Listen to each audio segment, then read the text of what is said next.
নমস্কার, নবীন ত্রিপুরার বাংলা সংবাদে আপনাদের স্বাগত। আপনাদের সাথে আমি মোনালি। সংবাদ শুরুতে দেখে নিন আজকের দিনের বিশেষ বিশেষ সংবাদের এক ঝলক। শান্তির বাজারে টমটম থেকে টাকা চুরির চেষ্টায় ধৃত যুবক, গণধুলাইয়ের পর পুলিশ হেফাজতে। থলিবাড়িতে রহস্যজনক অগ্নিকাণ্ডে 2 বসতঘর ভস্মীভূত, তদন্তে পুলিশ। ভাঙা কালভার্ট ও বেহাল রাস্তায় দুর্ভোগ, দ্রুত সরকারের দাবি এলাকাবাসীর। নড়ুয়ায় শ্রীমদ ভাগবত পাঠ, ভক্তি প্রচারণী সভায় ভক্তদের অংশগ্রহণের আহ্বান। কাঞ্চনমালা কৃষি বিচারকার বন্ধ অফিসে ভোগান্তি কৃষকদের তদন্ত ও ব্যবস্থার দাবিতে ক্ষোভ। জামাই ষষ্ঠীতে দুর্ঘটনা, তেলিয়ামুড়া স্টেশনে গুরুতর আহত, জামাতা হাসপাতালে। খার্চি মেলা বৈঠকে মতবিরোধ, মুখোমুখি বিশ্বজিৎ শীল ও রতন চক্রবর্তী। সাবরুম রেল স্টেশনে আটক 2 বাংলাদেশি যুবক, তদন্তে নেমেছে পুলিশ। দ্রব্যমূল্য ও শ্রমিক স্বার্থে সাবরুমে গণ অবস্থান, দাবি বাস্তবায়নের আহ্বান। বাইঘোড়া বিদ্যালয়ের বেহাল পরিকাঠামো, দ্রুত সংস্কার ও নিরাপত্তার দাবি। সংবাদ প্রকাশের পর অসহায় বৃদ্ধার পাশে বিধায়িকা, ভাতা চালু ও সহায়তার আশ্বাস প্রদান।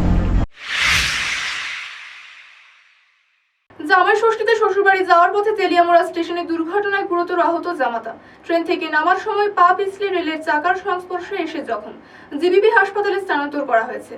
জামাই ষষ্ঠীর আনন্দ ঘন পরিবেশ মুহূর্তের মধ্যেই পরিণত হলো আতঙ্কে। শ্বশুরবাড়ির নিমন্ত্রণ রক্ষা করতে এসে বড়সড় দুর্ঘটনার কবলে বিশালগড়ের বাসিন্দা সত্যব্রত দেবনাথ।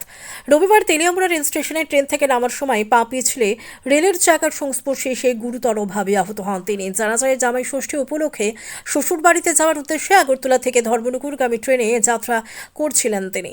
নির্ধারিত সময়ে ট্রেনটি তেলিয়ামুড়া রেল স্টেশনে পৌঁছালে তিনি নামার চেষ্টা করেন। সেই সময় আচমকাই ভারসাম্য হারিয়ে পা পিছলে পড়ে যান। প্রত্যক্ষদর্শীদের দাবি, কয়েক সেকেন্ডের মধ্যেই তার পা একটি রেলের চাকার সংস্পর্শে চলে আসে, ফলে তিনি গুরুতরভাবে জখম হন। তবে তার সঙ্গে ঘর থাকা স্ত্রী ও সন্তান অক্ষত রয়েছেন। ঘটনার পর স্টেশন চত্বরে চাঞ্চল্য দেখা দেয়। অন্যান্য যাত্রীরা দ্রুত ছুটে গিয়ে আহত ব্যক্তিকে সাহায্য করার চেষ্টা করেন। খবর পেয়ে তেলিয়ামুড়া দমকল বিভাগের একটি দল ঘটনাস্থলে পৌঁছে উদ্ধার কাজ শুরু করে। পরে তাকে উদ্ধার করে তেলিয়ামুড়া মহকুমা হাসপাতালে নিয়ে যাওয়া হয়। হাসপাতালে প্রাথমিক চিকিৎসার পর চিকিৎসকেরা জানান তার পায়ে গুরুতর আঘাত লেগেছে এবং উন্নত চিকিৎসার প্রয়োজন রয়েছে। শারীরিক অবস্থার অবনতি দেখে তাকে দ্রুত জিবিপি হাসপাতালে স্থানান্তর করা হয়। জামাই ষষ্ঠীর মতো পারিবারিক উৎসবের দিনে ঘটে যাওয়া এই মর্মান্তিক ঘটনায় পরিবার ও আত্মীয় স্বজনদের মধ্যে উদ্বেগ ছড়িয়ে পড়ে। উৎসবের আনন্দকে ম্লান করে দেওয়া এই দুর্ঘটনা আবারও রেল যাত্রায় সতর্কতার গুরুত্বকে সামনে এনে দিয়েছে। কোন জায়গায় হয়েছে ঘটনা? মানে কুনানে যাইতে আসছিল মেয়ের জন্য, মানে ষষ্ঠীতে খাই আইতে আসছিল নাকি? কি নাম তাই নেন? বাড়ি ওই লাস্ট ট্রেন যে আগরতলা থেকে ধর্মনগর না, তাহলে আমরা নামতে গিয়ে ওই সিঁড়িটা কেন পাউটা ঢুকিয়ে গেছে। তো কি নাম হয়েছে? নামটা হচ্ছে সত্যপদ্ম দেবনাথ। কানে বাড়ি হচ্ছে বিশালগড়। হ্যাঁ, কানে বাড়ি বিশালগড়। এখানে কলেজের বেড়াতে আসছিল। জামাই ষষ্ঠী খাইতে আসলো শুনছিলাম। জামাই ষষ্ঠী খাইতে আসলো শুনছিলাম। না, আচ্ছা, তো এখন কেমন মানে ওখানে তাকে ও পাটা ইনজুরি হয়েছে না?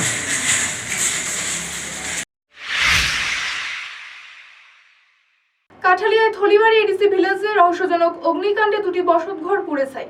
কাঠালিয়া এলাকার থলিবাড়ি এডিসি ভিলেজের বাঙালপাড়ায় এক রহস্যজনক অগ্নিকাণ্ডে মিলন পালের 2টি বসতঘর সম্পূর্ণভাবে পুড়ে ছাই হয়ে গেছে। শনিবার গভীর রাত প্রায় 3টার দিকে এই ঘটনা ঘটে। আগুনে ঘরের সমস্ত আসবাবপত্র, নিত্য প্রয়োজনীয় সামগ্রী ও মূল্যবান জিনিসপত্র পুড়ে যাওয়ায় পরিবারটি কার্যত সর্বশান্ত হয়ে পড়েছে। জানা গেছে, ঘটনার সময় বাড়ির সদস্যরা গভীর ঘুমেছিলেন। হঠাৎ করে 2টি ঘরে আগুনের লেলিহান শিখা দেখা দিলে পরিবারের সদস্যরা প্রাণ বাঁচাতে ঘর থেকে বেরিয়ে আসেন। তাদের চিৎকারে আশেপাশের লোকজন ছুটে এসে আগুন নিয়ন্ত্রণের চেষ্টা করেন। তবে আগুনের তীব্রতা এতটাই বেশি ছিল যে মুহূর্তের মধ্যেই 2টি ঘর ভস্মীভূত হয়ে যায়। স্থানীয়দের অভিযোগ, ঘটনার সময় এলাকায় বিদ্যুৎ ছিল না, ফলে শর্ট সার্কিটের সম্ভাবনাও উড়িয়ে দেওয়া যাচ্ছে না। আগুনের সূত্রপাত কিভাবে হলো তা নিয়ে রহস্য তৈরি হয়েছে। অনেকক্ষণ পর যাত্রাপুর থানার পুলিশ ও দমকল কর্মীরা ঘটনাস্থলে পৌঁছালেও ততক্ষণে ক্ষয়ক্ষতি হয়ে গেছে। ক্ষতির পরিমাণ এখনও নির্ধারণ করা না গেলেও পরিবারের দাবি, তাদের প্রায় সবকিছুই আগুনে পুড়ে গেছে।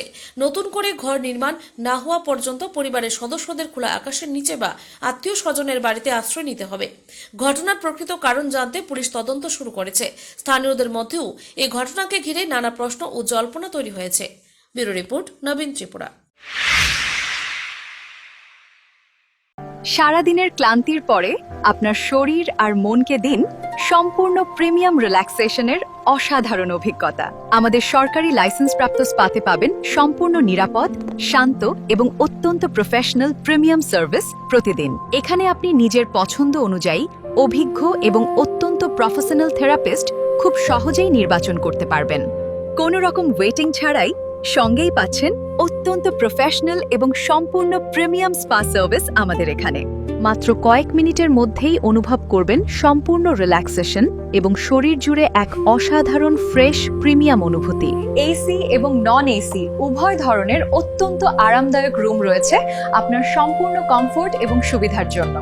আমাদের শান্ত পরিবেশ এবং প্রিমিয়াম সার্ভিস আপনাকে দেবে সম্পূর্ণ মানসিক প্রশান্তি এবং অসাধারণ স্বস্তির অনুভূতি। মাত্র 499 টাকায় উপভোগ করুন সম্পূর্ণ প্রিমিয়াম স্পা এবং রিল্যাক্সেশনের অসাধারণ বিলাসবহুল অভিজ্ঞতা আজই। Blissful haven spa and Ayurveda clinic আপনার শরীর ও মনের সম্পূর্ণ যত্নে আজই বুক করুন প্রিমিয়াম সেশন। সাবরুম রেল স্টেশনে সন্দেহজনক অবস্থায় আটক 2 বাংলাদেশি যুবক। বৈধ নথিপত্র না থাকায় পুলিশের জিজ্ঞাসাবাদ। একজন রোহিঙ্গা বলে তদন্তে তথ্য। আদালতে পেশের পর ঘটনার বিভিন্ন দিক খতিয়ে দেখছে পুলিশ। সাবরুম রেল স্টেশনে আটক 2 বাংলাদেশি যুবক, একজন রোহিঙ্গা। দক্ষিণ ত্রিপুরা জেলার সাবরুম রেল স্টেশনে গোয়েন্দা পুলিশের তৎপরতায় আটক 2 বাংলাদেশি যুবক। জানা গেছে রবিবার রাত প্রায় 8টা নাগাদ আগরতলা সাবরুম ট্রেনে করে তারা সাবরুম রেল স্টেশনে পৌঁছালে সন্দেহের ভিত্তিতেই তাদের জিজ্ঞাসাবাদ শুরু করে গোয়েন্দা পুলিশ। ধৃতদের মধ্যে একজন হলেন মোহাম্মদ তারিক হোসেন, তার ঠিকানা বাংলাদেশের চট্টগ্রামের জামিয়া সুলতানা মাদ্রাসা। অপরজন মোহাম্মদ রিফাত, যার ঠিকানাও একই। জিজ্ঞাসাবাদের সময় তারা ভারতে প্রবেশের কোনো বৈধ নথি বা পরিচয়পত্র দেখাতে পারেনি। পুলিশ সূত্রে খবর, ধৃতরা সাবরুম আন্তর্জাতিক সীমান্ত ব্যবহার করে বাংলাদেশে ফিরে যাওয়ার পরিকল্পনা করেছিল। এছাড়া তদন্তে উঠে এসেছে মোহাম্মদ রিফাত একজন রোহিঙ্গা নাগরিক। আটকের পর রাতেই 2 যুবককে সাবরুম থানায় নিয়ে যাওয়া হয়। সোমবার বেলা 1টা নাগাদ তাদের সাবরুম থানার পক্ষ থেকে আদালতে পেশ করা হয়। এই বিষয়ে সংবাদ মাধ্যমের মুখোমুখি হয়ে সাবরুম থানার ওসি অপু দাস জানায়, ধৃতদের বিরুদ্ধে প্রয়োজনীয় আইনি ব্যবস্থা গ্রহণ করা হয়েছে এবং তারা কিভাবে ভারতে প্রবেশ করেছিল ও তাদের উদ্দেশ্য কী ছিল তা খতিয়ে দেখা হচ্ছে। তদন্তের স্বার্থে বিভিন্ন দিক খতিয়ে দেখছে পুলিশ। সাবরুম থেকে নবারুণ চক্রবর্তীর রিপোর্ট, নবীন ত্রিপুরা। সন্ধ্যা 7:20 নাগাদ আমাদের সাবরুম রেল স্টেশনের জিআরপি ইউনিটের আইসি ওনার কাছ থেকে ফোন পাই, ওরা স্টেশনে 2 বাংলাদেশি যুবক আটক করেছে। যারা আগরতলা ট্রেন এসেছিল, ওই ট্রেনে এসেছে যুবক। এবং আমরা সেই সংবাদের ভিত্তিতে আমরা রেল স্টেশনে আমাদের অফিসার আশিস দিয়ে যায় এবং তাদের ইন্টারোগেশন করে, তারা স্বীকার করে তারা বাংলাদেশি যুবক এবং তাদের থানায় নিয়ে আসে। তারা টোটাল ইন্টারোগেশন করা গেছে। কালকে দুপুরবেলা তারা ইলিগালি ভারতে প্রবেশ করে বিলুনিয়া স্টেশনে আসে। বিলুনিয়া স্টেশন থেকে তারা রেলের সাবরুম স্টেশনে আসে। তাদের উদ্দেশ্য যেগুলো আছে, তারা হায়দ্রাবাদে কাজের উদ্দেশ্যে যাওয়ার কথা। 2 ছেলেই, একটা ছেলের মা বাবা নেই, ছোটবেলায় মা বাবা মারা গেছে, পেয়েছি। তো মাদ্রাসাতে ওরা 2 জন পড়াশোনা করতো। তখন থেকে কিছু টাকা নিয়ে ওরা পালিয়ে আসে মাদ্রাসা থেকে। বাকি আমরা এখন তদন্ত করছি। আমরা একটা এফআইআর নিয়েছি, ওদের মধ্যে আমরা 2 জন বাংলাদেশি যুবক আমরা কোর্টে প্রেরণ করেছি। সাবরুমে দ্রব্যমূল্য বৃদ্ধি, রেগা মজুরি বৃদ্ধি ও শ্রমিক স্বার্থে গণ অবস্থান কর্মসূচি। সিপিআইএম এর গণসংগঠনের ডাকে বিপুল সংখ্যক খ্যাত মজুরের অংশগ্রহণে বিভিন্ন দাবি বাস্তবায়নের আহ্বান জানানো হয়। দ্রব্যমূল্য বৃদ্ধি রোধ ও শ্রমিক স্বার্থের দাবিতে সাবরুমে গণ অবস্থান কর্মসূচি। দ্রব্যমূল্য বৃদ্ধি রোধ, রেগা প্রকল্পে শ্রম দিবস ও মজুরি বৃদ্ধি, শ্রমকোড বাতিল সহ জনস্বার্থে বিভিন্ন দাবির সমর্থনে সাবরুম শহরে মহকুমা ভিত্তিক গণ অবস্থান কর্মসূচি পালন করে সিপিআইএম এর গণসংগঠন ত্রিপুরা ক্ষেত মজুর ইউনিয়ন। সোমবার সকাল 11টা থেকে সাবরুম শহরে অবস্থান কর্মসূচি শুরু হয়। অংশগ্রহণকারী নেতৃবৃন্দ ও কর্মীরা কেন্দ্র রাজ্য সরকারের কাছে শ্রমিক ও সাধারণ মানুষের স্বার্থে বিভিন্ন দাবি দ্রুত বাস্তবায়নের আহ্বান জানান। এই কর্মসূচিকে ঘিরে কোনো অপ্রীতিকর ঘটনা এড়াতে মহকুমা পুলিশ প্রশাসনের পক্ষে পর্যাপ্ত নিরাপত্তা ব্যবস্থা গ্রহণ করা হয়। তিনি আরও বলেন, দাবি পূরণ না হলে আগামী দিনে বৃহত্তর আন্দোলনের পথে হাঁটতে বাধ্য হবে সংগঠন। গণ অবস্থান কর্মসূচিতে মহকুমার বিভিন্ন এলাকা থেকে বিপুল সংখ্যক ক্ষেত মজুর ও সংগঠনের কর্মী সমর্থকেরা অংশগ্রহণ করেন। সাবরুম থেকে নবারুণ চক্রবর্তীর রিপোর্ট, নবীন ত্রিপুরা নিউজ। ত্রিপুরা ক্ষেত মজদুর ইউনিয়ন দক্ষিণ জেলা কমিটি আমরা এই সময়ের মধ্যে আমরা সিদ্ধান্ত গ্রহণ করি, কেন্দ্রীয় সরকার যেভাবে অস্বাভাবিক হারে 1 মাসের মধ্যে পরপর 4 বার ডিজেল পেট্রোলের মূল্যবৃদ্ধি ঘটিয়েছেন, তার সাথে রান্নার গ্যাসের মূল্যবৃদ্ধি ঘটিয়েছেন, এবং বিদ্যুতের অস্বাভাবিক হারে মূল্যবৃদ্ধি ঘটিয়েছেন এবং সিএনজি পিএনজির মূল্যবৃদ্ধি ঘটাচ্ছেন। এর ফলে গোটা রাজ্যের মধ্যে এবং দেশের মধ্যে যেভাবে নিত্য প্রয়োজনীয় জিনিসের অস্বাভাবিক হারে মূল্যবৃদ্ধি ঘটছে, এতে করে সাধারণ শ্রমজীবী মানুষের স্বার্থ বিঘ্নিত হচ্ছে। আমরা চাই ত্রিপুরা ক্ষেত মজদুর ইউনিয়ন, আমরা দক্ষিণ জেলার 3টা মহকুমায় আমরা আজকে একই দিনে আমরা এই দাবিগুলোকে আদায় করার লক্ষ্যে অবিলম্বে ডিজেল পেট্রোলের মূল্যবৃদ্ধি প্রত্যাহার করা, রান্নার গ্যাসের বর্ধিত মূল্য প্রত্যাহার করা এবং বিদ্যুতের বর্ধিত মূল্য প্রত্যাহার করার দাবি নিয়ে আমরা এই গণ অবস্থান সংগঠিত করছি। আমরা আশা করছি কেন্দ্রীয় সরকার শ্রমজীবী মানুষের সাথে আমাদের এই দাবিকে অবিলম্বে মান্যতা দিয়ে সেটাকে বাস্তবায়িত করবেন এবং দ্রব্যমূল্য বৃদ্ধি, ডিজেল পেট্রোলের মূল্য বৃদ্ধি এবং সিএনজি এবং রান্নার গ্যাসের মূল্য বৃদ্ধি, বিদ্যুতের মূল্য বৃদ্ধি প্রত্যাহার করবেন, এই আশা আমরা জ্ঞাপন করছি। যুবরাজনগরের শিক্ষার মানোন্নয়ন ও স্কুল পরিকাঠামো উন্নয়নের দাবিতে কংগ্রেসের ডেপুটেশন। 5 দফা দাবি নিয়ে বিদ্যালয় পরিদর্শকের কার্যালয়ে স্মারকলিপি প্রদান। শিক্ষা ব্যবস্থার উন্নয়নে দ্রুত পদক্ষেপের আহ্বান। শিক্ষা ব্যবস্থার উন্নয়ন ও স্কুলগুলোর পরিকাঠামোগত মান উন্নয়নের দাবিতে যুবরাজনগর ব্লক কংগ্রেস কমিটির উদ্যোগে সোমবার বিদ্যালয় পরিদর্শকের নিকটে এক ডেপুটেশন প্রদান করা হয়। পূর্বনির্ধারিত কর্মসূচি অনুযায়ী যুবরাজনগর বিধানসভার অন্তর্গত বিভিন্ন বিদ্যালয়ের পরিকাঠামো উন্নয়ন, শিক্ষার মান বৃদ্ধি, শিক্ষক নিয়োগ, জুনিয়র বেসিক বিদ্যালয়কে সিনিয়র বেসিক এবং সিনিয়র বেসিক বিদ্যালয়কে হাই স্কুলে উন্নীতকরণ সহ মোট 5 দফা দাবিকে সামনে রেখে কর্মসূচির আয়োজন। দুপুরে হাফলং বাজার এলাকায় কংগ্রেস কর্মী সমর্থকেরা জড়ো হন। পরে একটি মিছিল বের করে বিদ্যালয় পরিদর্শক কার্যালয়ের পৌঁছে প্রতিনিধিমূলক ডেপুটেশন প্রদান করেন। কর্মসূচিতে উপস্থিত ছিলেন প্রাক্তন জেলা কংগ্রেস সভাপতি দিগ্বিজয় চক্রবর্তী, পিসিসি সদস্য কেবল নন্দী, যুবরাজনগর ব্লক কংগ্রেস কমিটির সভাপতি ও দলের বিভিন্ন শাখা সংগঠনের নেতৃবৃন্দ। ডেপুটেশন প্রদান শেষে সাংবাদিকদের মুখোমুখি হয়ে দিগ্বিজয় চক্রবর্তী রাজ্যের শিক্ষা ব্যবস্থার বিভিন্ন সমস্যা তুলে ধরেন এবং শিক্ষাক্ষেত্রে উন্নয়নের দাবিতে রাজ্য ও কেন্দ্রীয় সরকারের সমালোচনা করেন। তিনি দাবি করেন ছাত্রছাত্রীদের স্বার্থে বিদ্যালয়গুলোর পরিকাঠামো এবং শিক্ষার মান উন্নয়নে দ্রুত প্রয়োজনীয় পদক্ষেপ গ্রহণ করা উচিত। রাজ্য এবং কেন্দ্রীয় সরকারের ব্যর্থ শিক্ষানীতি শিক্ষাকে রাজনীতির আঙ্গিনায় পরিণত করা, সিবিএসই বোর্ডের চরম দুর্নীতি, নিট কেলেঙ্কারি, ছাত্রছাত্রীদের মৌলিক অধিকার খর্ব, বিদ্যাজ্যোতির নাম করে শিক্ষাকে বিদ্যা ব্যবসায় পরিণত করা, শিক্ষার অব্যবস্থার কারণে ব্যাঙের ছাতার মতো গড়িয়ে ওঠা বেসরকারি শিক্ষা প্রতিষ্ঠান, এইসবেরই প্রতিবাদে আজকে আমরা যুবরাজনগর স্কুল ইন্সপেক্টরের সঙ্গে 5 দফা দাবি আদায়ে মিলিত হয়েছিলাম। আমরা গণডেপুটেশনের মাধ্যমে মিছিল করে হাফলং স্কুলস্থিত ইন্সপেক্টর সাহেবের কাছে আমরা এসেছিলাম। ওনার সঙ্গে আমাদের দাবিগুলো নিয়ে বিস্তারিত আলোচনা হয়েছে। আমাদের যে মূল 5টি দাবি আমরা লক্ষ্য করেছি, যুবরাজনগর স্কুল ইন্সপেক্টরের অধীনে অধিকাংশ প্রাথমিক বিদ্যালয়গুলিতে একজন শিক্ষক দিয়ে স্কুল পরিচালনা হচ্ছে, যেখানে একটি প্রাথমিক স্কুলে 5টি ক্লাস, সেখানে একজন শিক্ষক দিয়ে 5টি ক্লাস চলে কিভাবে? যুবরাজনগর স্কুল পরিদর্শকের অধীনে যে মাধ্যমিক এবং উচ্চ মাধ্যমিক বিদ্যালয়গুলি রয়েছে সেগুলিতে শিক্ষক স্বল্পতার পাশাপাশি বিষয় শিক্ষকের অভাব। আমাদের দাবি অবিলম্বে প্রাথমিক বিদ্যালয়ে শিক্ষক নিয়োগ এবং মাধ্যমিক এবং উচ্চ মাধ্যমিক বিদ্যালয়গুলিতে বিষয় শিক্ষক নিয়োগ করে লেখাপড়াকে হাল ফেরাতে হবে। আমাদের 2 নম্বর দাবি ছিল ছাত্রছাত্রীদের মৌলিক অধিকার যে খর্ব করা হচ্ছে তা রোধ করা। আমরা দেখতে পেয়েছি খার্সি মেলার প্রস্তুতি বৈঠকে প্রকাশের রাজনৈতিক মতবিরোধ। গত বছরের আয়োজন নিয়ে বিশ্বজিৎ শিলের সমালোচনার জবাবে পাল্টা প্রতিক্রিয়া দেন বিধায়ক রতন চক্রবর্তী। বৈঠকে সৃষ্টি হয় আলোচনার আবহ। খার্চি মেলার প্রস্তুতি বৈঠককে কেন্দ্র করে এবার প্রকাশ্যেই সামনে এলো খয়েরপুরের রাজনৈতিক দ্বন্দ্ব। সোমবার অনুষ্ঠিত প্রস্তুতি বৈঠকে গত বছরের খার্চি মেলার আয়োজন নিয়ে তীব্র অসন্তোষ প্রকাশ করেন পশ্চিম ত্রিপুরা জেলা পরিষদের ভারপ্রাপ্ত সভাধিপতি বিশ্বজিৎ শীল। বৈঠকে বক্তব্য রাখতে গিয়ে তিনি অভিযোগ করেন, গতবার মেলার আয়োজন ও বিভিন্ন ব্যবস্থাপনায় একাধিক ত্রুটি ছিল। স্থানীয় জনপ্রতিনিধি ও সংশ্লিষ্টদের যথাযথ গুরুত্ব দেওয়া হয়নি বলেও তিনি ক্ষোভ প্রকাশ করেন।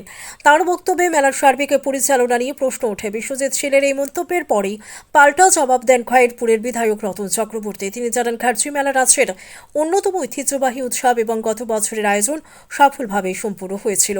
মেলার উন্নয়ন ও পরিচালনায় সকলের সহযোগিতা ছিল বলেও দাবি করেন তিনি। কি সঙ্গে অযথা বিতর্ক সৃষ্টি না করে চলতি বছরের মেলা সফল করতে সকলকে একযোগে কাজ করার আহ্বান জানান বিধায়ক। বৈঠকে উপস্থিত অন্যান্য সদস্য ও কর্মকর্তাদের সামনে দুই নেতার এই বক্তব্য পাল্টাপাল্টি আলোচনার জন্ম দেয়। ফলে খয়েরপুরের দীর্ঘদিনের রাজনৈতিক মত পার্থক্য এবার খার্চি মেলার প্রস্তুতি বৈঠকের মঞ্চেই প্রকাশ্যে চলে এসেছে বলে মনে করছেন অনেকে। আসন্ন খার্চি মেলাকে ঘিরে ঘটনাকে কেন্দ্র করে রাজনৈতিক মহলে শুরু হয়েছে নতুন বিতর্ক।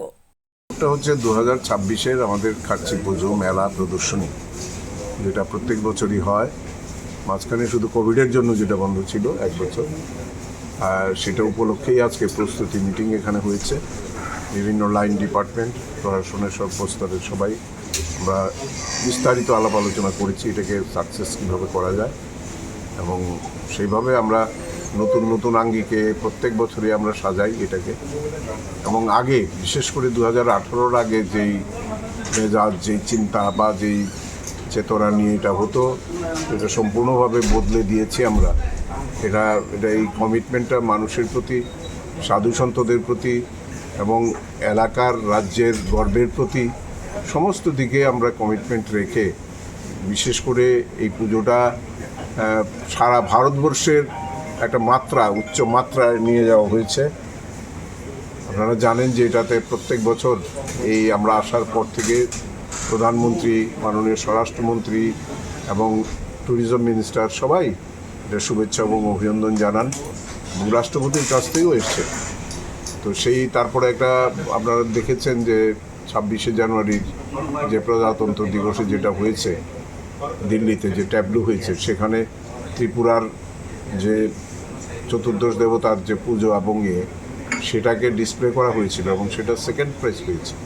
তো আমরা একটা অল ইন্ডিয়া লেভেল উচ্চতায় খার্চি পুজো এবং মেলাকে আমরা পৌঁছে দিতে পেরেছি। এটা এই বছরের নিরলস চেষ্টার ফল হয়েছে, এবং নতুনভাবে আমরা সব কিছুকে, সে ফুড কোর্ট থাকে, খাদ্যের গুণাগুণের নিশ্চয়তা থাকে, সেখানে আপনার কালচারাল যে প্রোগ্রাম হয় সেগুলো সব ওপেন করে দেওয়া হয়েছে। নর্থ ইস্টের বিভিন্ন আমাদের জনজাতি থেকে শুরু করে বিভিন্ন কাস্ট, ক্রিড সবাই এখানে পার্টিসিপেট করার মতো আমরা সুযোগ চেষ্টা করি। বিশেষ করে দুটো মঞ্চ ব্যবহার হয়, দিনের বেলা একবার হয়, সন্ধ্যাবেলার থেকে অনেক রাত্র, গভীর রাত্র পর্যন্তও হয়েছে। তো আমরা সর্বস্তরের জনগণের সহযোগিতা কামনা করি, যাতে সবাই শান্তি শৃঙ্খলা রক্ষা করেন এবং সবাই যাতে সাবধানে, বিশেষ করে এত ভিড় হয় কোনো দিন যদি আমাদের প্রকৃতির সহায়তা থাকে তাহলে অস্বাভাবিক ভিড় হয়। সেই ভিড়কে সামলে সবাই যার যার মূল্যবান জিনিসপত্র যাতে সংরক্ষিত রাখেন, শিশুদের যাতে সাবধানে রাখেন, এবং সব দিক থেকে যাতে কোনো আমাদের প্রস্তুতির অভাব না থাকে সেটা নিয়ে। কারণ নেশা বিরোধী একটা অভিযান আমাদের চলে, আগে থেকে আরক্ষা দপ্তরকেও বলা হয়েছে, স্কাউটস অ্যান্ড গাইডস তারা ভূমিকা নেবে। আমাদের সমস্ত প্রশাসনিক স্তরে আজকে সব দপ্তরের সঙ্গে বিস্তারিত আলোচনা হয়েছে, এবং আপনাদেরও সহযোগিতা আমরা সব সময় পাই। আশা রাখি এবারও আপনাদের সবার সহযোগিতায় আমরা মেলা। আগরতলায় কঠিন বর্জ্য ব্যবস্থাপনা উদ্বোধন, পরিবেশ সংরক্ষণ, পরিচ্ছন্ন শহর গঠন ও টেকসই উন্নয়নের লক্ষ্যে মুখ্যমন্ত্রী ডক্টর মানিক সাহার উপস্থিতিতে আধুনিক বর্জ্য ব্যবস্থাপনা নিয়ে গুরুত্বপূর্ণ আলোচনা অনুষ্ঠিত হয়। আগরতলা রবীন্দ্র ভবনে কঠিন বর্জ্য ব্যবস্থাপনা বিষয়ক এক উদ্বোধনী অনুষ্ঠানের আয়োজন করা হয়। পরিবেশ সংরক্ষণ, নগর পরিচ্ছন্নতা এবং আধুনিক বর্জ্য ব্যবস্থাপনা ব্যবস্থাকে আরও শক্তিশালী করার লক্ষ্যে এই অনুষ্ঠানের আয়োজন। প্রধান অতিথি হিসেবে ছিলেন ডক্টর মানিক সাহা। এছাড়া ছিলেন আগরতলার মেয়র তথা বিধায়ক দীপক মজুমদার সহ বিভিন্ন দপ্তরের আধিকারিক, জনপ্রতিনিধি ও বিশিষ্ট ব্যক্তিবর্গ। অনুষ্ঠানে বক্তারা কঠিন বর্জ্য ব্যবস্থাপনার গুরুত্ব তুলে ধরেন এবং নগর এলাকার পরিচ্ছন্নতা বজায় রাখতে প্রশাসন ও সাধারণ মানুষের সম্মিলিত উদ্যোগের উপর উপর জোর দেন। তারা বলেন, সঠিকভাবে বজ্র সংগ্রহ, পৃথকীকরণ ও পুনর্ব্যবহারের মাধ্যমে পরিবেশ দূষণ অনেকাংশে কমানো সম্ভব। পাশাপাশি আধুনিক প্রযুক্তি নির্ভর বজ্র ব্যবস্থাপনা গড়ে তোলার প্রয়োজনীয়তার কথাও তুলে ধরা হয়। এই উদ্যোগের মাধ্যমে শহরাঞ্চলে বজ্র ব্যবস্থাপনার ক্ষেত্রে আরও উন্নত ও কার্যকর ব্যবস্থা গড়ে উঠবে বলে আশা প্রকাশ করা হয়। অনুষ্ঠানে উপস্থিত অতিথিরা পরিচ্ছন্ন ও সবুজ ত্রিপুরা গঠনের লক্ষ্যে সকলকে সচেতন হওয়ার আহ্বান জানান। ফেলা হয় বা কোন জায়গায় ড্রেনের কি অবস্থা, সেখানে কোন কোন জায়গায় এই বজ্রগুলো ফেলা হয়, সেই দিকে আপনাদের দায়িত্ব এই কারণে। এবং you will be the ambassador. আমরা স্বচ্ছ ভারতের কথা বলছি, কিন্তু প্রতিটা স্টেট যখন নিজ নিজ স্বচ্ছতা না আসবে তাহলে সেটা সম্ভব হবে না। আমরাও স্বচ্ছ ত্রিপুরা, স্বচ্ছ আগরতলা, স্বচ্ছ যে মিউনিসিপ্যালিটি আছে যার যার সেই জায়গার স্বচ্ছতার নাম দিয়ে আপনারা কিন্তু সেইভাবে সেই আন্দোলনে আপনারা সামিল হতে পারেন। এবং যারা স্কুল আছে, স্কুলে আছেন, ক্লাব আছেন এবং সামাজিক যে সংগঠনগুলো আছে, হাট বাজার, আমরা তো প্রায়শই দেখি যখন বটতলার থেকে আসি বা মহারাজগঞ্জ বাজারে, তো সবসময় দেখি কোনো পার্টিকুলার একটা জায়গা আছে যেখানে এই আবর্জনাগুলো ফেলে। তো এখন ডিএমএন কালেক্টরদের এখন কিন্তু সাংবিধানিক রাইটস আপনাদের চলে এসছে, আপনারা ইচ্ছে করলে সেটাকে ব্যবহার করতে পারেন। এবং যতক্ষণ ধরে এইভাবে না হবে, এর জন্যই সুপ্রিম কোর্ট কিন্তু আসতে হলো এই জায়গায়। মাননীয় প্রধানমন্ত্রী যে আহ্বান করেছেন, এতে করে সুপ্রিম কোর্ট কিন্তু সেটাকেই সিলমোহর দিয়েছেন। আমরাও বারবার বলছি এখন আইনের প্রয়োগ করতে হবে, কিছু করার নেই। তো সেই জায়গায় এই বিশেষগুলো এবং এই যে এখন যে আগে কি degradable, biodegradable, non biodegradable and biodegradable, এখন বলছে না 4 স্তরে সেটা করতে হবে। এটা বলছে ওয়েট, ড্রাই, স্যানিটারি এবং স্পেশাল কেয়ার। বিস্তৃত আলোচনা হয়েছে এক একটা কোন কোন জিনিসগুলো কোন কোন ইয়েতে পড়বে, এই হেডলাইন্সে পড়বে। সেটা কিন্তু বলছে যে সোর্সের মধ্যেই যদি আমরা আলাদা করতে পারি তাহলে অনেকটা সুবিধা হবে। এবং সেটাকে এই জিনিসটা যদি করতে হয়, এটা মনে প্রাণে করতে হবে, একদম হেবিটেট ডেভেলপ করতে হবে। ঘর বাড়ি হোক, হাট বাজারেই হোক, বিভিন্ন যে আপনার যে মার্কেটগুলো আছে তাদেরও, যেটা আমার একটা মানে যতক্ষণ ধরে মনে প্রাণে সেটা না নেবে তাহলে কিন্তু ওই আইনের বেড়াজাল সেখানে কিন্তু শক্তভাবে সেটা করা হবে। আমার মনে হয় আমরা কেন আইনকে চান্স দেব যে আমার উপর সেটা প্রয়োগ করার। তো এই বিষয়গুলো নিয়ে সবাই যেন যায়। এখানে আজকে দেখুন আমার মাননীয় মেয়র সাহেব বলেছেন, আমরা নিজেরাই ডিসিশন নিয়েছিলাম যে আপনারা যখন ক্লাবগুলো বা সামাজিক সংস্থাগুলোকে পুজোর সময় আমরা প্রাইজ দেওয়ার জন্য আমি আবেদন রেখেছিলাম। মাননীয় মেয়র সাহেব অলরেডি 3, 2, 1 লাখ টাকা করে দিয়েছেন। তো এটাই কিন্তু দেখুন, এটা কিন্তু মানে আমাদের আইন সম্পর্কে আমি জানতাম না, কিন্তু আমরা প্র্যাকটিক্যাল যে বিষয় বাস্তবিক অর্থে বাস্তবতা দেখেই কিন্তু আমরা ডিসিশন নিই। সেই দিকেই কিন্তু আজকে সেটাই দেখা গেল এখানে আসছে। এখানে যেমন জবাবদেহিতা রয়েছে, আবার আরেক দিকে পুরস্কৃত করারও ব্যবস্থা রাখা হয়েছে এই আইনের মধ্যেই। এবং ইনোভেটিভ কোনো আইডিয়া আছে কিনা, যেভাবে ঘটনা ঘটে একটা স্ট্রাকচার তো দিয়ে দিয়েছে যে এইভাবে করবেন, তারপরেও আরও কিছু আছে কিনা সেইভাবে ইনোভেশনের মাধ্যমে ইনোভেটিভ আইডিয়া নিয়ে যদি সরকারের সাথে বা আমাদের যে মিউনিসিপ্যালিটির যারা আছেন তাদের কাছে আসেন, ডিএম সাহেবের কাছে আসেন, তাহলে একটা আমার মনে হয় যে ইতিবাচক একটা সংস্কৃতি আমরা গড়তে পারবো। এবং ত্রিপুরা পুরস্কারও পেয়েছে এরকম না। নলুয়ায় শ্রীমদ ভগবত পাঠ ও হরিভক্তি প্রচারিণী সভার আয়োজন। নবদ্বীপের নিত্যগোপাল গোস্বামী মহারাজের উপস্থিতিতে ধর্মীয় অনুষ্ঠানে অংশ নিতে ভক্ত ও শুভানুধ্যায়ীদের আহ্বান জানিয়েছেন আয়োজকরা। দক্ষিণ ত্রিপুরা জেলার বিলোনিয়া মহকুমার ঋষিমুখ ব্লকের অন্তর্গত নলুয়া শাখার উদ্যোগে আগামী 23শে জুন নলুয়া রাধাকৃষ্ণ নাট্য মন্দিরে শ্রী শ্রী হরিভক্তি প্রচারণী সভা ও শ্রীমদ ভাগবত পাঠের আয়োজন করা হয়েছে। অনুষ্ঠানে শ্রীমদ ভাগবত পাঠ করবেন নবদ্বীপ থেকে আগত বিশিষ্ট ধর্মগুরু শ্রীল প্রভুপাদ নিত্যগোপাল গোস্বামী মহারাজ। আয়োজকদের পক্ষ থেকে জানানো হয়েছে, ভক্ত ও ধর্মপ্রাণ মানুষের মধ্যে ভক্তি, নৈতিকতা ও আধ্যাত্মিক চেতনা জাগ্রত করাই এই অনুষ্ঠানের মূল উদ্দেশ্য। এছাড়া আগামী 24শে জুন নলুয়ার অভয়নগর এলাকার বাসিন্দা রবীন্দ্র মজুমদারের বাড়িতে দীক্ষাদান অনুষ্ঠান অনুষ্ঠিত হবে। আয়োজকদের পক্ষ থেকে উভয় অনুষ্ঠানে সকল ভক্তবৃন্দ ও শুভানুধ্যায়ীদের উপস্থিত থাকতে আন্তরিক আহ্বান জানানো হয়েছে। শুধু ধর্মানুরাগী এলাকাবাসী আগামীকাল রোজ মঙ্গলবার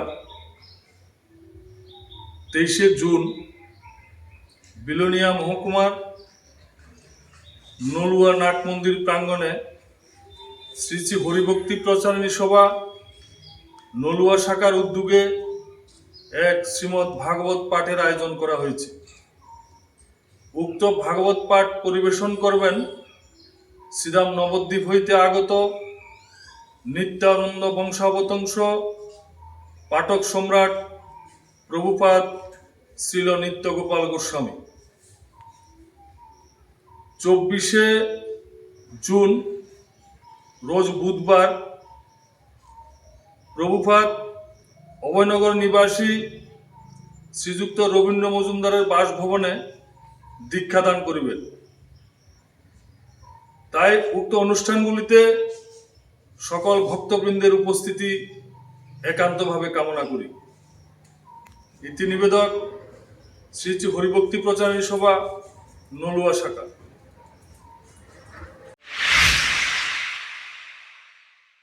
কাঞ্চনমালা কৃষি বিভাগের অফিসে দেরিতে কর্মীর উপস্থিতির অভিযোগ। সকালে বন্ধ ছিল অফিসের দরজা।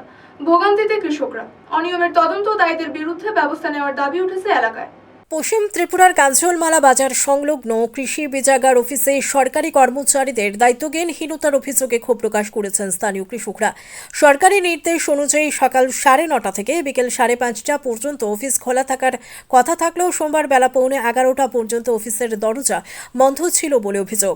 স্থানীয় কৃষকদের দাবি বীজ ও সার সংগ্রহের জন্য দীর্ঘক্ষণ অপেক্ষা করে অফিসের কোনো কর্মীর দেখা মেলেনি। পরে প্রায় 11টায় বাইকে করে অফিসে আসেন সংশ্লিষ্ট বিএলডব্লিউ কর্মী। সাংবাদিকদের প্রশ্নের উত্তরে তিনি জানান তিনি ফিল্ড ভিজিটে ছিলেন, তবে স্থানীয় একাংশরা এই দাবিকে প্রশ্নবিদ্ধ করে বলেন তাকে সচরাচর মাঠ পরিদর্শনে দেখা যায় না। অন্যদিকে অফিসের গ্রুপ ডি কর্মী অনেক পরে অফিসে পৌঁছায়। তিনি জানান তিনি ছুটিতে ছিলেন, কিন্তু ছুটিতে থাকা সত্ত্বেও কেন অফিসে এলেন এবং তার অনুপস্থিতির বিষয়ে বিএলডব্লিউ অবগত ছিলেন না কেন তা নিয়ে উঠছে প্রশ্ন। ঘটনাস্থলে উপস্থিত কৃষকদের অভিযোগ, অফিসের অনিয়মিত কর্মীদের উপস্থিতির কারণে প্রায় তাদের ভোগান্তির শিকার হতে হয়। সরকারি সময়সূচি কার্যকর হলেও কিছু কর্মচারী তা মানছেন না বলে অভিযোগ ওঠে। এদিকে বিষয়টি নিয়ে সংশ্লিষ্ট দপ্তরের ঊর্ধ্বতন কর্তৃপক্ষের নজরদারি বাড়ানোর দাবি জানিয়েছেন এলাকাবাসী। সাধারণ মানুষের প্রশ্ন, সরকারি বেতনভোগী কর্মচারীদের এই ধরনের আচরণের বিরুদ্ধে আদৌ কি কোনো ব্যবস্থা নেওয়া হবে? মাসি কয়টা বাজে এখন? এখন কয়টা বাজে? আপনার অফিসে আসার কয়টা নিয়ম? তো এখন কি কারণে আইছেন? এখনই আপনি ছুটিতে আছেন? আপনি ছুটিতে? দাদা আপনার অফিস খোলার টাইম কয়টা? আমি তো ফিল্ডে আসলাম, অফিস খোলার টাইম তো 9:30। তো এখানে তো আরেকজন আছে, তো তাই না আউনো কথা তিনি আইলো না। এখানে তো মানুষ অনেকক্ষণ ধরে অপেক্ষা করতেছে। ঠিক আছে, আমি ফিল্ডে গেছিলাম, ফিল্ড থেকে আইছি। দাদা কই আইছেন আপনারা? ব্লকে আইছি। বলতে সারের অফিসে? তো এখনো খুলছে না? এটা এখন খুলছে না। তো অফিস খোলার টাইম কয়টা জানেন? কটা তো আগে 10টা নতুন নিয়ম করছে 9:30। 9:30। তো এখন কয়টা বাজে? 11টা। এখনো তো খুলছে না। আপনারা কি এই সার নিতে নাইছেন এখানে? সার দাম নেন, কতজন অপেক্ষা করতেছেন নেওয়ার লেগে? মানে এটা কোন জায়গাতে অফিসটা? এটা এলাকাটা কাঞ্চনমালা। কি করবেন? সরকারি এভাবে অফিস খোলার নিয়ম 9:30, এখন 11টা বাজতেছে। এটা কার গাফিলতি করবেন? মানে যারা এখানে কর্মচারী তারার গাফিলতি নাকি?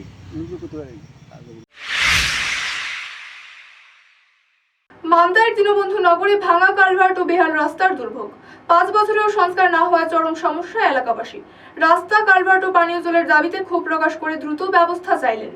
11 নং মান্দাইবাজার বিধানসভা কেন্দ্রের অন্তর্গত দীনবন্ধু নগর ভবুচন্তাই থেকে কামারমুড়া পর্যন্ত যোগাযোগ ব্যবস্থা চরম বেহাল অবস্থায়। এলাকায় সামান্য ব্রেকস সোলিং রাস্তা পর্যন্ত নেই। দীর্ঘদিন ধরে কাছের রাস্তা দিয়ে জীবনের ঝুঁকি নিয়ে যাতায়াত করতে বাধ্য হচ্ছেন স্থানীয়রা। স্থানীয়দের অভিযোগে রাস্তার উপর থাকা একটি বক্স কালভার্ট প্রায় 5 বছর আগে ভেঙে ছড়ার জলে বিলীন হয়ে যায়। এরপর দীর্ঘ সময় পেরিয়ে গেলেও নতুন কালভার্ট নির্মাণ কিংবা রাস্তার উন্নয়নের জন্য কোনো কার্যকর উদ্যোগ নেওয়া হয়নি। ফলে বর্ষাকালে দুর্ভোগ আরও চরম আকারে ধারণ করে। এলাকাবাসীর দাবি, সংশ্লিষ্ট দপ্তর, স্থানীয় জনপ্রতিনিধি এবং প্রশাসনের উদাসীনতায় সমস্যার সমাধান হচ্ছে না। তাদের অভিযোগ, বিধায়িকা স্বপ্না দেববর্মা এবং এডিসি প্রতিনিধিদের কাছেও বিষয়টি একাধিকবার তুলে ধরা হলেও এখনও পর্যন্ত কোনো দৃশ্যমান পদক্ষেপ নেওয়া হয়নি। সংবাদ মাধ্যম গণমাধ্যমের মুখোমুখি হয়ে স্থানীয় বাসিন্দারা জানান, রাস্তা ও কালভার্টের পাশাপাশি এলাকায় বিশুদ্ধ পানীয় জলেরও তীব্র সংকট রয়েছে। দেশের উন্নয়নের নানান দাবি ও প্রচারের মধ্যেও 2026 সালে এসে তাদের এলাকা এখনও মৌলিক পরিকাঠামো থেকে বঞ্চিত বলে অভিযোগ করেন এলাকাবাসী। অবিলম্বে নতুন কালভার্ট নির্মাণ, রাস্তা সংস্কার এবং পানীয় জলের স্থায়ী ব্যবস্থা গ্রহণের জন্য সরকারের নিকট জোর দাবি জানিয়েছেন। এমনি কতদিন ধরে এভাবে আপনারা? আমরা তো দেখেন এটা মানে 5 বছর হয়েছে এইভাবে আমরা কষ্ট, ডাক্তার হোক বা যাই হোক, এইদিকে কয়েকটা ফ্যামিলি আমরা এইভাবে চলাফেরা করতেছি। হ্যাঁ, আর এদিকে একটা হাই স্কুল আছে, আমাদের কামারমুড়া হাই স্কুল। হ্যাঁ, অনেক পুরান ধরনের 1950 সালে এটা স্থাপিত হইল। হ্যাঁ, স্কুলতে ফুলাফান এভাবে স্কুলে যাইতেছে। আর ওই মাঝখানে একটা ফুটব্রিজ সরকার আওয়ার পর হয়েছে, এর মধ্যে কাজটা এটা হইতেছে না। আর এখন এই এনআইটি কাছে, এনআইটি এটা দিয়া 2 কিলোমিটার কেবি হাই সেকেন্ডারি আছে। আর আপনার বাচ্চারা ফুলাফান এই পাহাড়গঞ্জে প্রাইভেটের প্রবলেম লাগে, শর্টকাটে এইভাবে যাইতেছে। আর নদী বন্যা দিকে হইলে তারা কষ্ট হইতেছে এইভাবে। আর ওই আপনার এমএলএ সাহেব তো আমরা 2018-তে বিধানসভাতে আনছে, ফুটব্রিজ হয়েছে। আর এখন যে বর্তমানে যে বর্তমানে 2023 সালে যে আপনার স্বপ্ন দেববর্মা, হ্যাঁ, ত্রিপুরার মতো যে এমএলএ আর ওই জগদীশ স্যার আপনি চেয়ারম্যান হয়েছে এডিসিতে 2021 পর 5 বছর। আর এখন বর্তমানে এমডিসি এই কোনো দেখাশোনা হই না, করছো না। আর আমরা যেভাবে এটা অ্যাকশন প্ল্যানটা ফলাইতেছি, তারা অফিস আদালত কইতেছে এটা হইব, অসুবিধা তো আরো বাড়তেছে। এমনি কত বছর হয়েছে আঙ্কেল? এইটা আপনার 5 বছর হয়েছে, এই বক্স কাভারটা যে বাংছে। হ্যাঁ, আর আপনি ওই বর্ষাকালের বাদে আপনি চৈত্র চললে আমরা ওই তো বুড়া বুড়ি তারা ডাক্তার আমাদের ওই ক্ষেত্রে মিটিতে চলাফেরা করতেছি। হ্যাঁ, হয়েছে তো আর কি কখন যায় কষে, মানুষের তো বোধ সব দিতেছে, তো তারা তো যে বাসন দিতেছে যে এমন হইব, আমি আওয়ার পর আর দেখাশোনা হই না, শুধু বিজয় মিছিল খাইয়ে গেছে। আর এখন সব ঘরের মধ্যে ঢুকিয়ে দিছে। এটাই। আপনার নাম? আমার নাম মিন্টু দেববর্মা। মিন্টু দেববর্মা। আপনি তো খুব আপনার মনের কষ্ট যেটা তুলে ধরছেন, বর্তমানে সরকারকে কি বলবেন? বর্তমানে তো এটা না হইলেও তো আপনি যে মানতে যে এরিয়া যে এমএলএ, আপনি যে এই এমডিসি হোক, আমার তো চোখে না পড়লেও তো অন্য জায়গাতে চোখে পড়ার অধিকার। হ্যাঁ, কোন জায়গাতে হসপিটাল হইতেছে না, কোন জায়গাতে ফুলাফানের আপনি প্রাইভেট টিউশন পড়ানোর রাস্তাঘাটের সুবিধা, সব সময় তো গাড়ি ভাড়া দিয়ে যাওয়ান যায় না মাস্টার বাড়িতে। হ্যাঁ, বাইসাইকেল দিয়ে যাওয়ান যায়। এর মধ্যে একটু ব্যবস্থা এটা না হইলেও অন্য জায়গাতে একটু ব্যবস্থা এভাবে ঘুরা দেখেন, শুধু ঘরের মধ্যে বয়ে থাকলে আর ভোটের কাছাকাছি হইলে কাকা মামা বাইটাই প্রণাম করি বুদ্ধ। সোনামুড়ার প্রধান ডাকঘরের সামনে ডিওয়াইএফআই এর বিক্ষোভ। নেশা সামগ্রী উদ্ধারের ঘটনার প্রতিবাদে যুব সমাজকে রক্ষার কঠোর পদক্ষেপের দাবি জানিয়ে আন্দোলনের হুঁশিয়ারি দিল সংগঠনের নেতৃবৃন্দ ও কর্মীরা। রাজ্যের প্রধান ডাকঘর থেকে বিপুল পরিমাণে নেশা সামগ্রী উদ্ধারের ঘটনাকে কেন্দ্র করে রাজ্য জুড়ে চাঞ্চল্য দেখা দিয়েছে। এই ঘটনার প্রতিবাদে রাজ্যের বিরোধী দলগুলোর ডাকা কর্মসূচির অঙ্গ হিসেবে সোমবার সোনামুড়া প্রধান ডাকঘরের সামনে বিক্ষোভ প্রদর্শন করে ডিওয়াইএফআই এর সোনামুড়া বিভাগীয় কমিটি। বিক্ষোভ কর্মসূচিতে অংশ নিয়ে সংগঠনের কর্মীরা কেন্দ্র ও রাজ্য সরকারের বিরুদ্ধে ক্ষোভ প্রকাশ করেন এবং ঘটনার তীব্র নিন্দা জানান। তাদের অভিযোগ, নেশা সামগ্রীর অবাধ বিস্তার রাজ্যের যুব সমাজকে বিপথে ঠেলে দিচ্ছে। অবিলম্বে এই ধরনের বেআইনি কারবার বন্ধে কার্যকর পদক্ষেপ গ্রহণের দাবি জানানো হয়। বিক্ষোভে বক্তব্য রাখতে গিয়ে ডিওয়াইএফআই এর সোনামুড়া বিভাগীয় সম্পাদক ইন্দ্রজিৎ সাহা বলেন, রাজ্যে নেশা বিরোধী অভিযান আরও জোরদার করতে হবে এবং দোষীদের বিরুদ্ধে কঠোর ব্যবস্থা গ্রহণ করতে হবে। অন্যথায় যুব সমাজের স্বার্থে বৃহত্তর আন্দোলনে সামিল হওয়ার হুঁশিয়ারি দেয় সংগঠন। এই কর্মসূচিতে উপস্থিত ছিলেন সংগঠনের বিভাগীয় সভাপতি সেলিম মিয়া, রাজ্য কমিটির সদস্য সহ অন্যান্য নেতৃবৃন্দ ও কর্মীরা।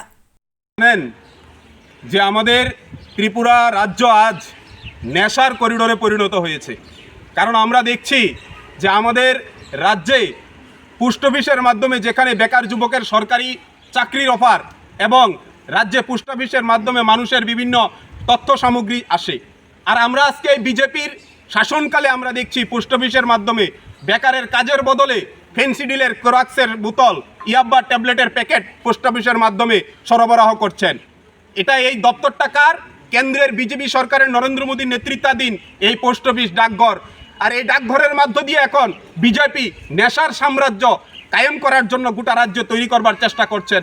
আমরা দেখছি ওয়াগনবর্তী, সেখানে নেশা ত্রিপুরা রেলের মধ্য দিয়ে রেলের বগি ভরে নেশাকে ত্রিপুরাতে ঢুকানোর চেষ্টা করছেন, কিন্তু সরকার, আমাদের রাজ্যের মুখ্যমন্ত্রী নীরব দর্শকের ভূমিকা পালন করছেন। পোস্ট অফিসের মাধ্যমে কার নামে নেশা আসলো, কার নামে সেখানে এই নেশাগুলি কার নাম দিয়ে ঢুকলো, সেখানে একজনকে তো আমরা গ্রেপ্তার করতে দেখিনি। রাজ্যের মুখ্যমন্ত্রীকে আমরা দেখিনি তো।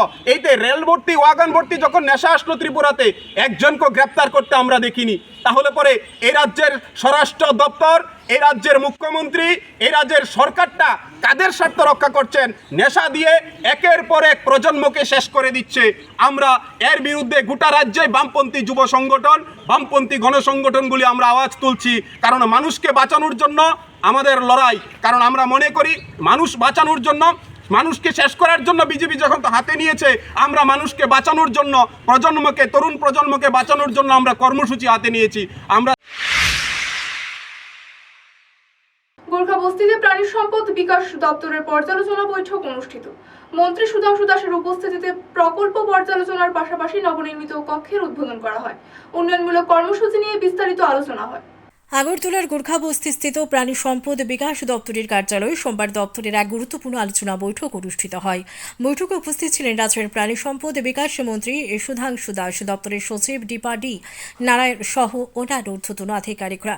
বৈঠকে দপ্তরের চলমান বিভিন্ন প্রকল্প, পশুপালন ও প্রাণী সম্পদ উন্নয়ন সংক্রান্ত কর্মসূচির অগ্রগতি ও ভবিষ্যৎ পরিকল্পনা নিয়ে বিস্তারিত আলোচনা হয়। পাশাপাশি রাজ্যের বিভিন্ন এলাকায় প্রাণী সম্পদ বিকাশের ক্ষেত্রে আরও কার্যকর পদক্ষেপ গ্রহণের বিষয়েও মত বিনিময় করা হয়। পর্যালোচনা বৈঠকের পাশাপাশি দপ্তরের কার্যালয়ে নবনির্মিত একটি কক্ষেরও আনুষ্ঠানিক উদ্বোধন করেন মন্ত্রী সুধাংশু দাস। উদ্বোধনী অনুষ্ঠানে উপস্থিত আধিকারিকরা নতুন পরিকাঠামো দপ্তরের প্রশাসনিক কার্যক্রমকে আরও শক্তিশালী এবং সুষ্ঠুভাবে গতিশীল করে পরিচালনায় সহায়ক হবে বলে আশাবাদ ব্যক্ত করেন। আজকে আমরা এআরডিডি ডিপার্টমেন্টের 2025 এবং 26 অর্থ বছরের আমাদের ওভারঅল ডেভেলপমেন্ট, অ্যাচিভমেন্ট, আমাদের ঘাটতি, এই সমস্ত বিষয়ের উপর আমরা আলোচনা করব। আমাদের 2026-27 ফিনান্সিয়াল ইয়ারের এটা ফার্স্ট রিভিউ মিটিং। আপনারা জানেন আমরা প্রতি বছর দুইবার করে আমরা মিটিং নেই। এই মিটিংয়ের মূল উদ্দেশ্যই হচ্ছে একটা ফিনান্সিয়াল ইয়ারে আমাদের ডিপার্টমেন্টের যে সমস্ত টার্গেট ছিল বা আমাদের যে সমস্ত welfare scheme, weather it is central sponsored or state funded scheme, তো এগুলিতে আমাদের অ্যাচিভমেন্ট কী হয়েছে, ইমপ্লিমেন্টেশন লেভেল আমরা কতটা করতে পেরেছি, এই বিষয়ের উপর ফার্স্ট আমরা অ্যাসেস করব, আমরা আলোচনা করব।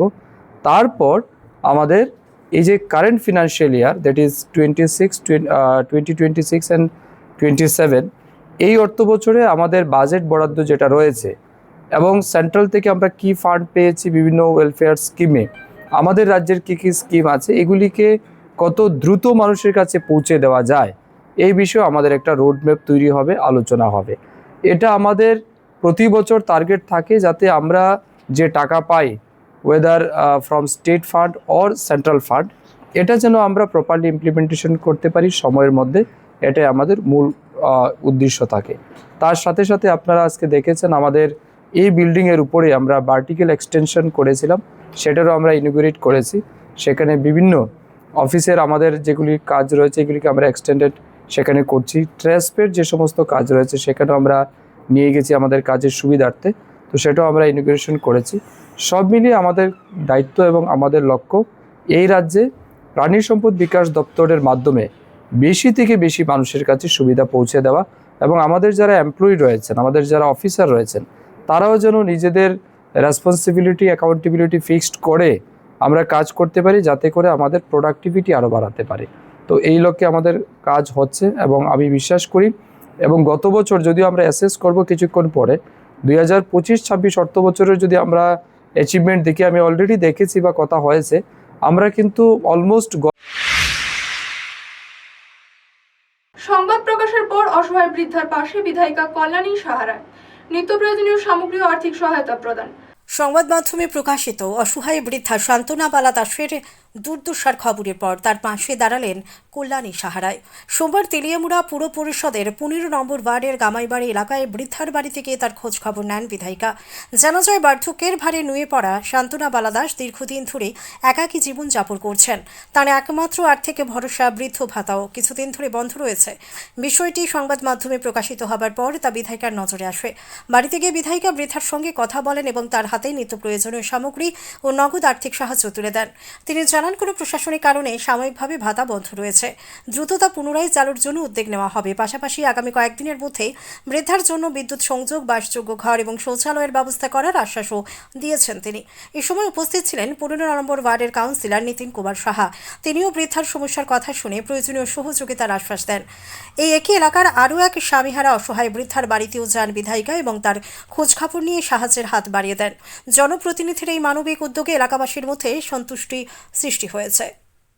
নিউজ চ্যানেলের মাধ্যমে আমরা জানতে পেরেছি 15 নম্বর ওয়ার্ড এলাকায় একজন বৃদ্ধা অসহায় এবং অত্যন্ত শীর্ণকায়, চলাফেরা করতে পারে না, বাঁচার সংস্থান নেই, ভাতাটাও বন্ধ হয়ে আছে কেন।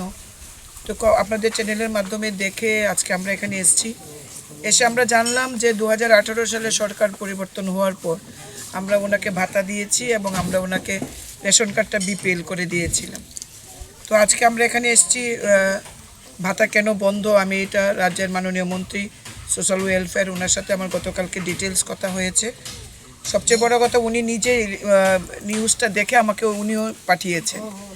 উনি আমাকে বলেছেন আধার কার্ড এবং ব্যাংকের বইটা নিয়ে যাওয়ার জন্য, আমি এটা নিলাম।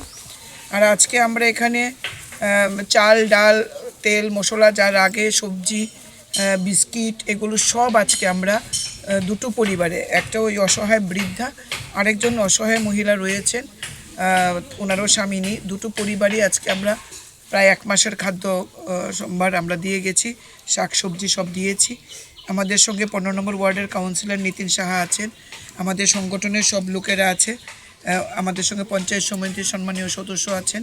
তো আমরা কিছু ক্যাশ অর্থ দু পরিবারেই 1000 টাকা করে অর্থ রাশি আমরা এখানে প্রদান করেছি।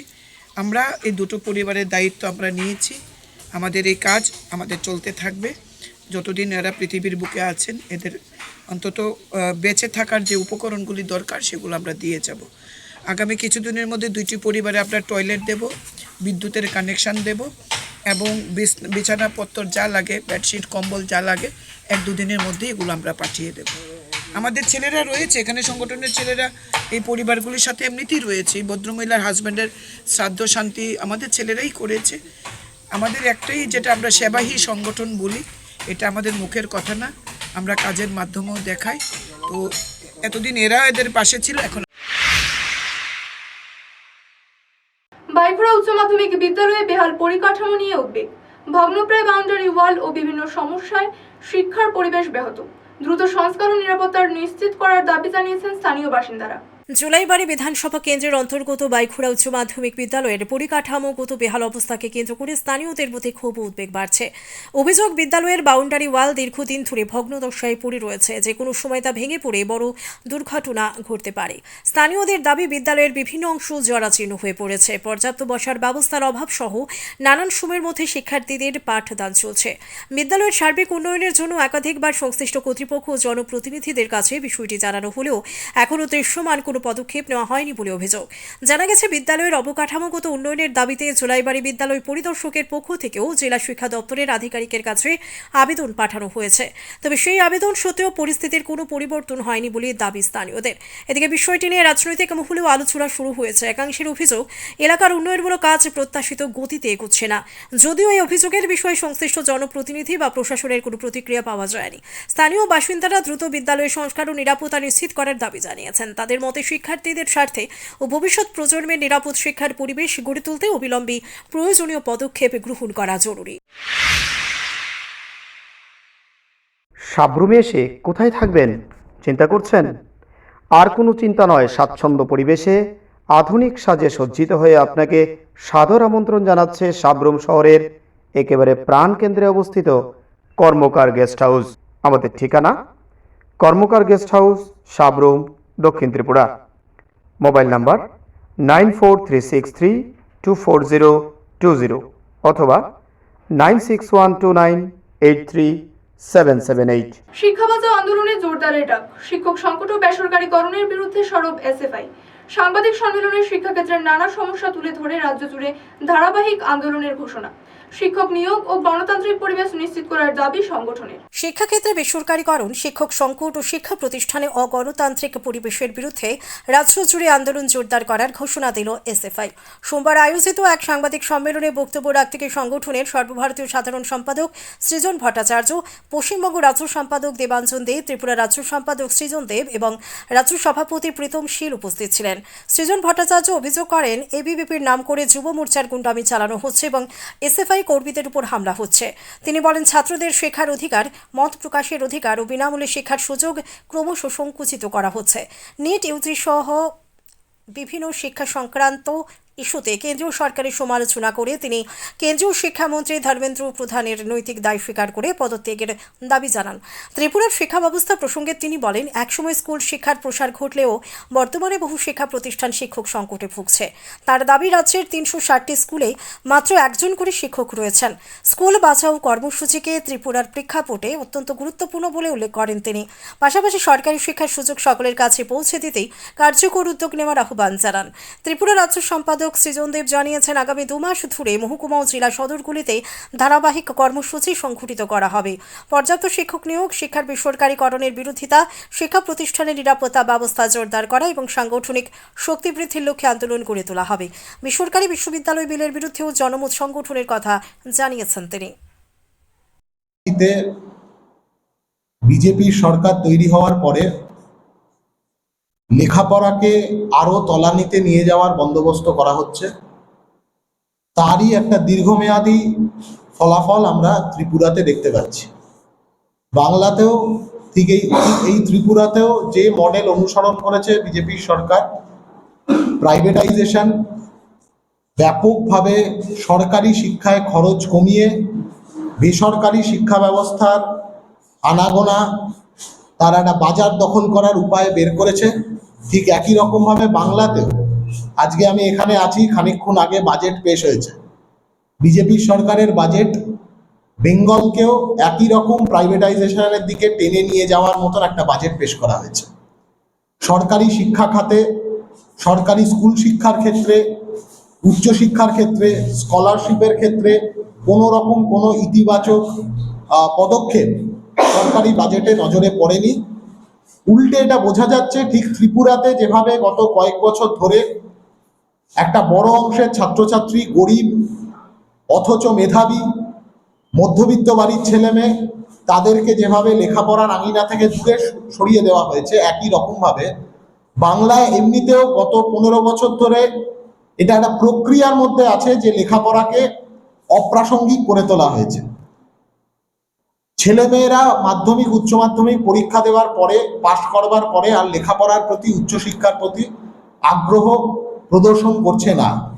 ত্রিপুরাতেও একই জিনিস হয়েছে এবং বিজেপি এখন বাংলার মাটিতে ঠিক ত্রিপুরাতে যে মডেল অফ প্রাইভেটাইজেশন সামনে রেখেছিল, সামনে রেখে চলেছে, একই মডেল অফ প্রাইভেটাইজেশন, একই মডেল অফ কর্পোরেট প্রাইভেটাইজেশন বাংলার মাটিতেও তৈরি করবার চেষ্টা করছে। ত্রিপুরাতেও এসএফআই গোটা রাজ্যের ছাত্রছাত্রীদেরকে ঐক্যবদ্ধ করে এই বেসরকারীকরণের বিরুদ্ধে লড়ে চলেছে, ইতিহাস বিকৃতির বিরুদ্ধে লড়ে চলেছে। বাংলাতেও গোটা বাংলার ছাত্রছাত্রীকে ঐক্যবদ্ধ করে বিজেপির বেসরকারীকরণের মডেল, আরএসএস এর সিলেবাসের দখলদারি, ইতিহাস বিকৃতি, অপবিজ্ঞানের চর্চা ছড়ানো ক্যাম্পাসের মধ্যে, মাতব্বরী ক্যাম্পাসের মধ্যে, এবিভিপি চূড়ান্ত মাতব্বরী, চূড়ান্ত দাদাগিরি। ত্রিপুরার প্রত্যেকটা কলেজকে কার্যত সন্ত্রস্ত করে রেখেছে এবিভিপি। ক্যাম্পাসের ভেতরে ক্রাইম সিন্ডিকেট পরিচালিত করছে। বাংলায় ঠিক যেভাবে টিএমসিপিকে দেখতাম।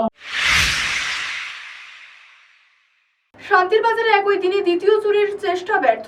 টমটম গাড়ি থেকে টাকা চুরির সময় হাতে নাতে ধরা পড়ে অভিযুক্ত।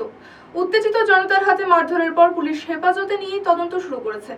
শান্তির বাজারে একই দিনে দ্বিতীয়বারের মতো চুরির ঘটনা সামনে এলো। রবিবার বিকেলে অটল মার্কেট এলাকায় একটি টমটম গাড়ি থেকে টাকা চুরির চেষ্টা করতে গিয়ে হাতে নাতে ধরা পড়ে এক চোর। জানা যায় দীর্ঘদিন ধরে বাজারে দাঁড়িয়ে থাকা একটি টমটম গাড়ির উপর নজর ছিল ওই চোরের। এর আগেও সে গাড়িটির ড্যাশবোর্ড ভেঙে টাকা হাতানোর চেষ্টা করছিল বলে অভিযোগ। রবিবার বিকেলে আবারও সে একই কায়দায় ড্যাশবোর্ড ভেঙে টাকা চুরির চেষ্টা চালায়। তবে এবার তাকে হাতে নাতে দেখে ফেলেন গাড়ির মালিক। গাড়ির মালিকের চিৎকারে আশপাশের ব্যবসায়ী ও স্থানীয় লোকজন ছুটে এসে চোরকে আটক করেন। পরে উত্তেজিত জনতা তাকে গণধুলাই দেয়। খবর পেয়ে শান্তিরবাজার থানার পুলিশ ঘটনাস্থলে পৌঁছে অভিযুক্তকে উদ্ধার করে নিজেদের হেফাজতে নেয়। উল্লেখ্য, এর কয়েক ঘন্টা আগেই বগাফা রুট এলাকায় রাবার চুরির অভিযোগে সৌমিত্র রিয়াং নামে এক ব্যক্তিকে আটক করা হয়েছিল। একই দিনে পরপর দুটি চুরির ঘটনায় এলাকা জুড়ে চাঞ্চল্যের সৃষ্টি হয়েছে। এদিকে স্থানীয় ব্যবসায়ী ও বাসিন্দাদের একাংশ পুলিশের টহল ও নজরদারি নিয়ে প্রশ্ন তুলেছেন।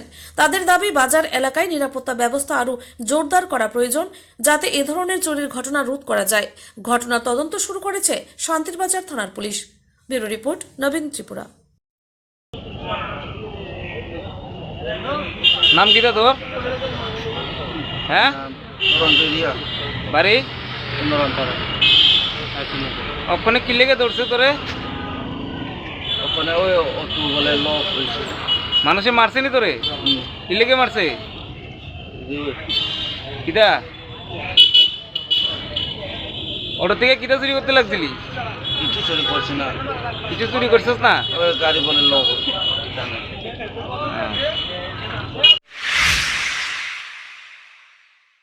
এখনকার মতো বাংলা সংবাদ এই পর্যন্ত। পরবর্তী সংবাদ দেখার আমন্ত্রণ জানিয়ে বিদায় নিচ্ছি। মনে রাখবেন, আমরা সজাগ 24 ঘন্টা আপনাদের পাশে।